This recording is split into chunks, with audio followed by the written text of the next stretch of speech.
What is with the hairpins in the Apothecary Diaries? Let's break it down. At the top, we have the hairpins that Mao Mao was gifted during the garden party in season 1. Top corner, we have Jinshi's. Then we have the one Lady Leewa gives her. The one Lady Gyokyo gives her is a hairpin. It's like a brooch, or a necklace rather. And then the one that she gets from Lihaku. All three of these hairpins represent something different. Let's start with Lihaku's because it's the easiest to explain. This was a consolation prize. She says that, he says that. Lihaku is just a big, huge green flag, okay? He didn't want anybody at the garden party to feel like they were left out because they did not get any hairpins. So he had a bunch just to give to women that he saw. He gave one to Mao Mao, introduced himself to her.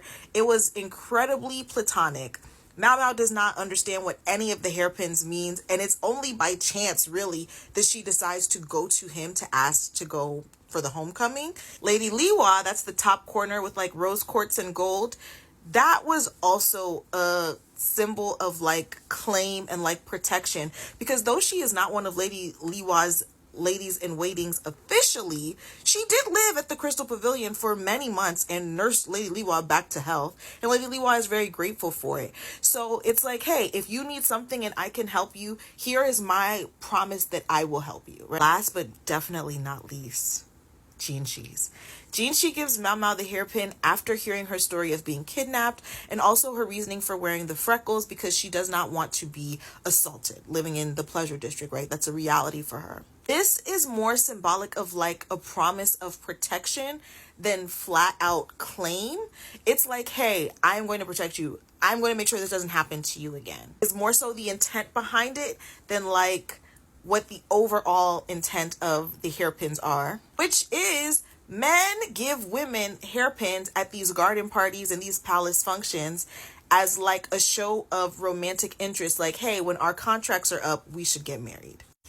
Which is why there's so much hoopla when Mao Mao tries to cash in her hairpin from Lihaku, because he's like, do you know what this means? Like, you want to go home with me? You want to go home with me? And ironically enough, despite not really understanding what it means, she still gives him what the hairpin means you finna give him just through Pyrene at the Verdigrease's house.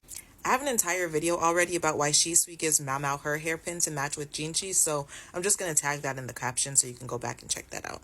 I already have a video up about what it means when Mao Mao gives Shisui her hairpin, so I'll tag that in the captions if you want to see that. But yeah, I hope I've answered this question thoroughly. This is all the hoopla about the hairpins. They mean different things to different people at different times.